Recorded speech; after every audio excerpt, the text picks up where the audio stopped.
This is Beyond with Heather Tesch, where we examine near-death experiences and life itself, hopefully making this life a little better. Hello, everyone. Thank you again for joining us. Once again, my guest is Scott Drummond. Scott, again, thank you for joining me. Thank you for having me. In part one, we covered your near-death experience. You had died at 28. And for those of you that are watching, if you want to go back to part one, there will be a link in the description. But now I want to focus on some of the things that you wrote in your book, some of the things that you saw in heaven, because you really had such an amazing experience. Now, in your book, Scott, you write, the individual elements were earthly, ground, sky, grass, but the colors and feel were beyond anything I'd ever seen or felt before. So in what way? Colors were different. Colors were brilliant. They're the colors that I see today. When I look at them, I see them brighter. And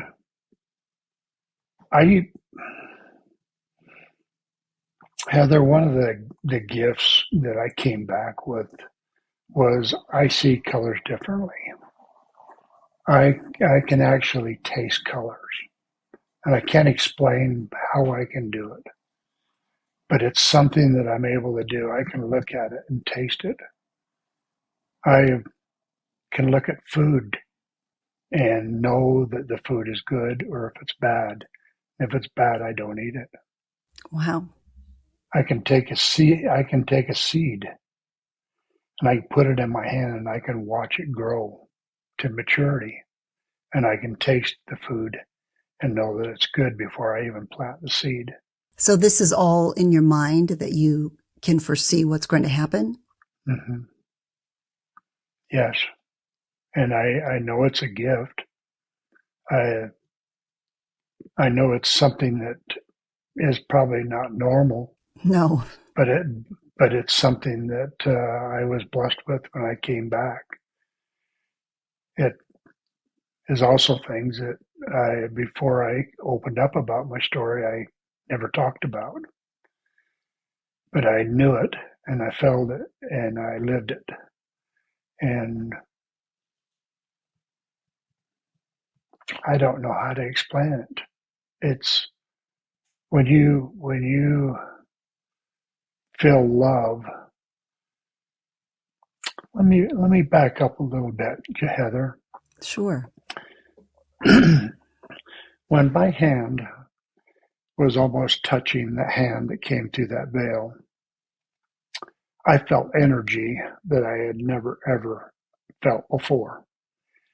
Now that energy I also felt in the flowers, in the grass, in the trees, and all the surroundings that were around me. But that energy is something that I will never forget. It was like a bolt of lightning going through my hands that I can't describe. I've only experienced something like that one other time, and it was kind of a reminder to me of what had happened. I was 10 years later after my experience, I got hit by lightning. And I was out golfing with a friend of mine, and we were having a great time, and the storm was coming across the valley, and we thought, we could beat this. So we tried to hurry through the round of golf. Well, we got on the 8th hole, and we both felt our hair on our arms starting to rise and the hair on the back of our necks. And all of a sudden, we both got hit by lightning. And that energy from that lightning was similar to the energy that I felt in my next life experience.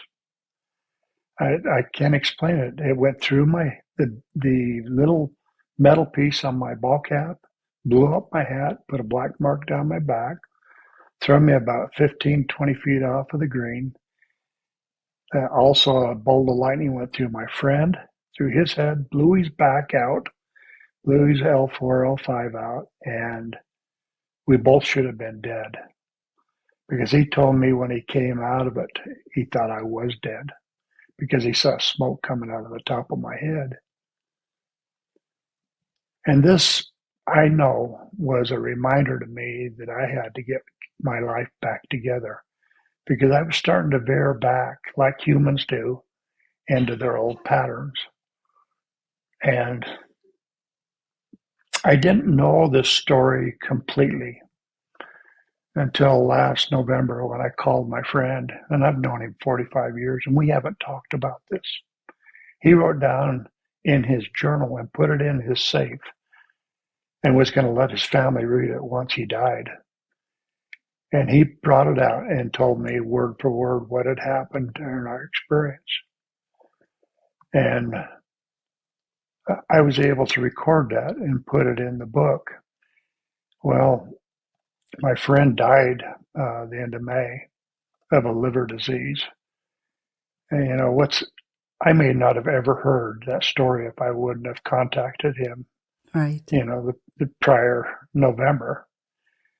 But what a reminder to be kind to others, to put yourself in positions to where you can help other people.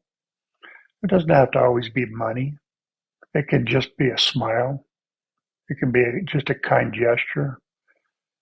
We don't know in our lives what other people are going through. It might be somebody just as simple as a smile that maybe that day they were ready to commit suicide. I think we are all that one person. And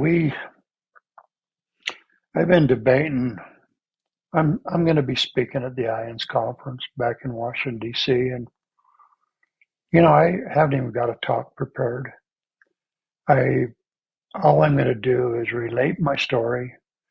And I am very, very lucky that I have someone even today that helps me through all this because I'm not a public speaker. I'm just me. I'm a regular person. Why they invited me to come back there, I don't have a clue. They keep telling me because you had the experience. We have a lot of people that can do research, lots of doctors that can talk about it, but you've had the experience. I don't know why we have as many views as we do on our YouTube page, because if you knew the background of why I did it, nobody would have watched it because I didn't have any desire to even talk about it. But I did it. We have promptings in our lives. And since I came back from my experience, if I don't listen to those promptings to do things, I'll lose that gift. And I can't afford to lose that gift because it means too much to me. Sorry, I hope I didn't lead you astray there. No, in fact, you discussed a lot of things that I want to ask you questions about. So let's kind of unpack some of what you mentioned. I do first want to return to some things, I should say, that you saw in heaven. And I want to read a quote from your book and ask you something. Okay. So in your book, you said, each separate spring green blade of grass was its own entity with its own personality or soul that chose to flow toward me. The reason that really stands out to me is I had another guest recently, VINNEY TOLMAN. Know him very well. Yes, he's a great guy. And yes. he said that if you knew how much love was in a single blade of grass in heaven, it would completely change your life. Did you experience that as well? Very much so. It was beyond anything that I'd ever experienced before. In fact, when I came back on that table, there was a war going on in my body. The war was I did not want to come back. I had felt something I had never felt before in my life. And I would have done anything at that point to go back. And I was not given that privilege. So love is real, Heather. If you feel it and you show it, that's a gift from our Father in heaven. And that is one of the reasons that I'm doing this podcast. I feel like these near-death experiences are telling us how important it is to be loving and to be kind and to have empathy toward others. And sometimes in some places in modern society, we lack that. One place I think it's really evident is online. And you also address that in your book. So you said, when you're online, make an effort to be kind. There are more than enough trolls out there. Be a person who is friendly, supportive, and genuinely concerned. Now that seems like such obvious advice, and yet so often as a society, we're not following that. I don't know why I did this, but I felt like I had to address the youth, because the youth are they're not kind to each other with their phones. And many people hide behind their phones. And you can say things that will put daggers into people's backs. Would we talk that way if we were face to face with them? I don't think so. I don't think we would.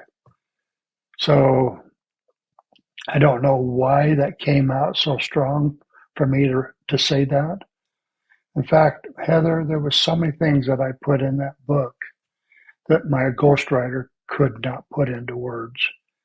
She would have to call me back and say, what did you mean by this? And that's probably why it took a year and a half to write this book, because she ended up flying down from Forks, Washington. That's where she lives. And we spent 2 days with a camera, and we went through things piece by piece of what I saw. And after she got through it, she says, how can I write this? This can't be written.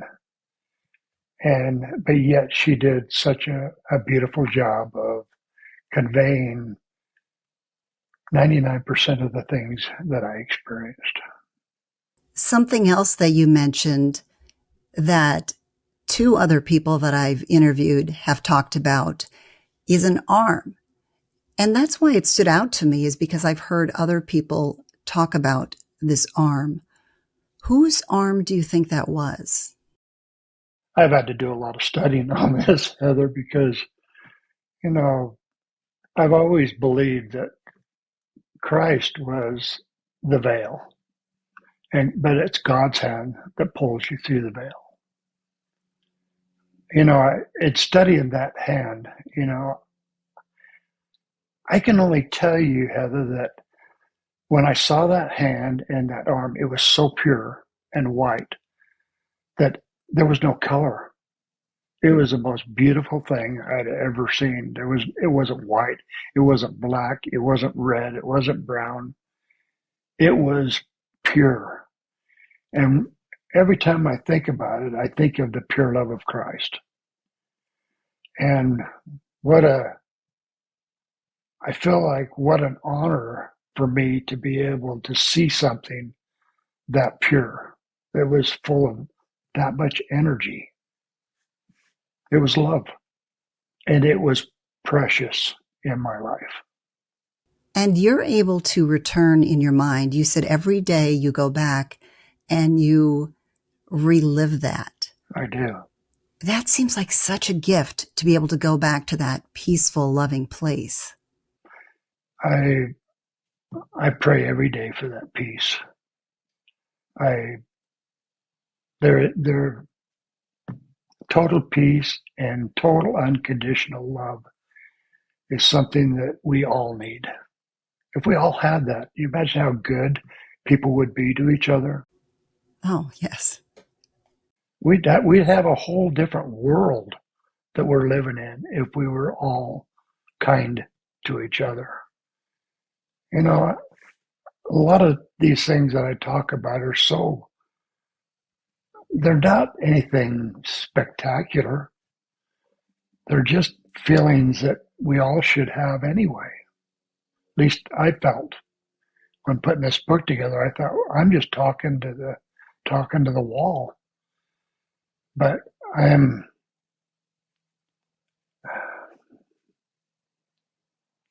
Heather, this is all so humbling.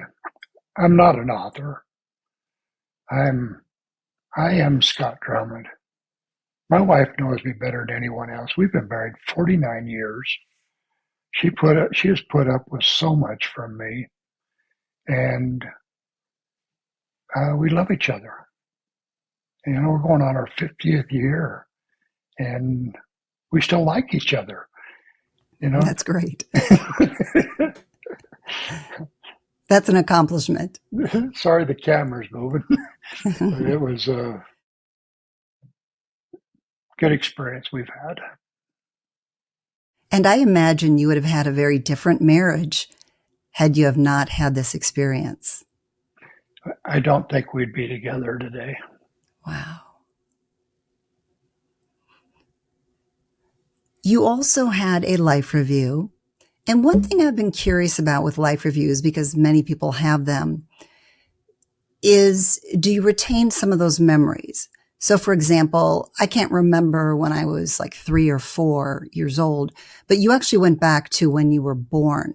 So do you now have some memories of your life that you did not have before the near-death experience? You know, when you're not good to people, you don't remember those things unless it's put before you. Mm-hmm. You know, I had happy moments. You know, I was 15 when my parents got divorced, and I lived on the streets because I didn't want to live with either one of them.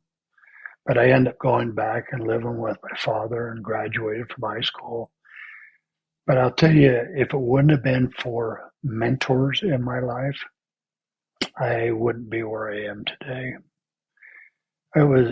It was a gift to me when I met my wife because I was at the prime of my basketball career and I was ready to go into the NBA. That was my next dream in life. And I tried for the Olympics, but I couldn't do it because we'd been paid over there and in Germany. And at that time, you had to be amateur status to play in the Olympics. But I broke my ankles and I knew I couldn't pass another physical. I broke my left one already twice and my right one twice. And after the third time on my left one, I just went, you know, I can't do this anymore. And that's when my wife, Connie, came into my life.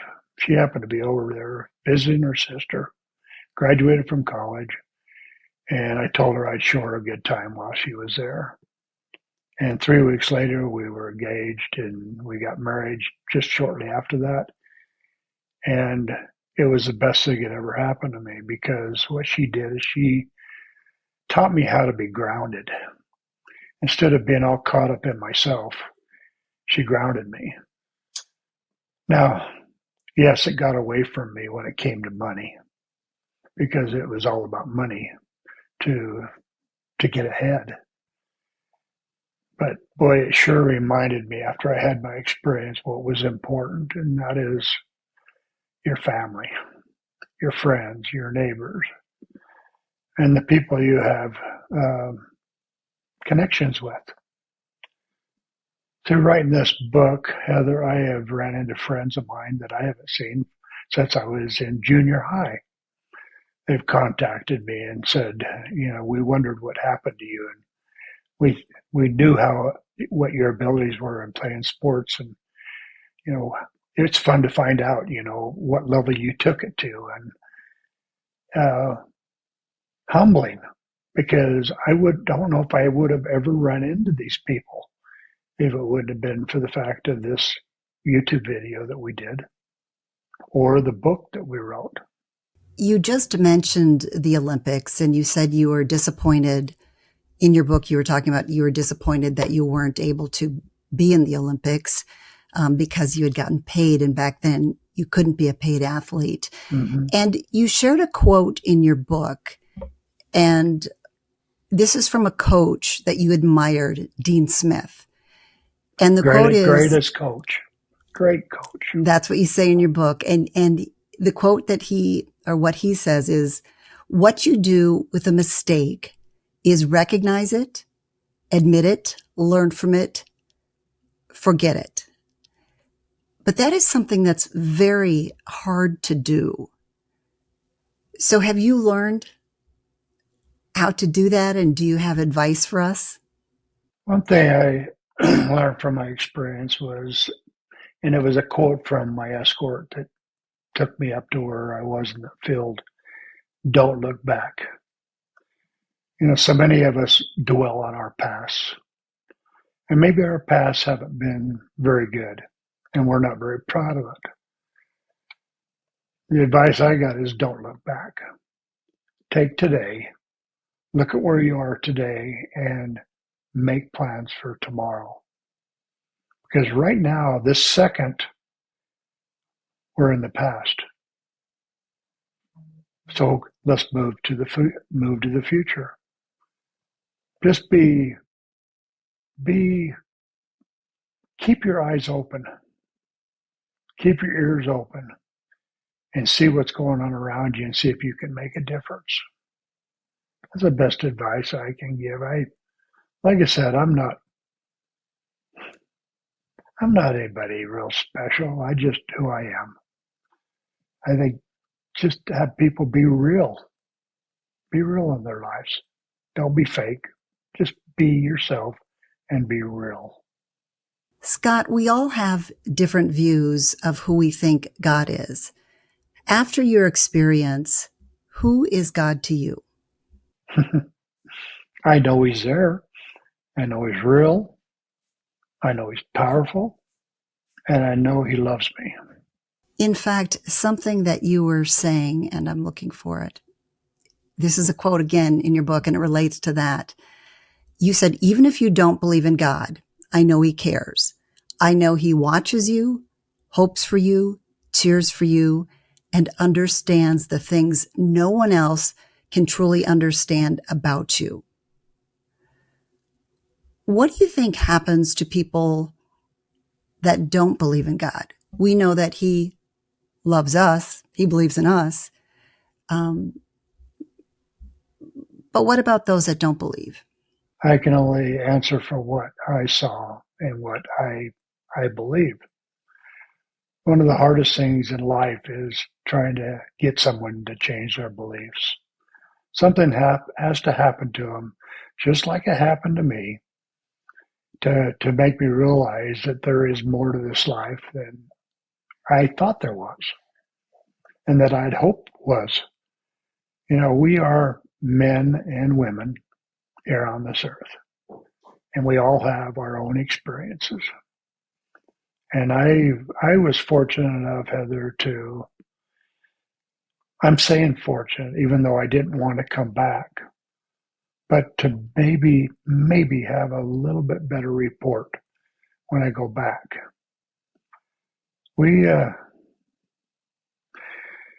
have different journeys in our lives. One thing I realized from my experience was I found out where I came from, what I'm doing here, and what is something that's important being here, and where I'm going. I mean, I really didn't know those things before I had my experience. But, we're here on earth to learn. We're all worker bees. We're just here to learn. And when you're talking about learning, you don't have to have a doctor's degree to learn. We all can learn just by simple things, and this is coming from me. Okay, I learned that I can knock on the door and ask my Father in heaven for help. I mean, something very simple. And I thought, you mean I can address my Father in heaven and I can thank him for what he's done for me and then ask him for help and then close in his name?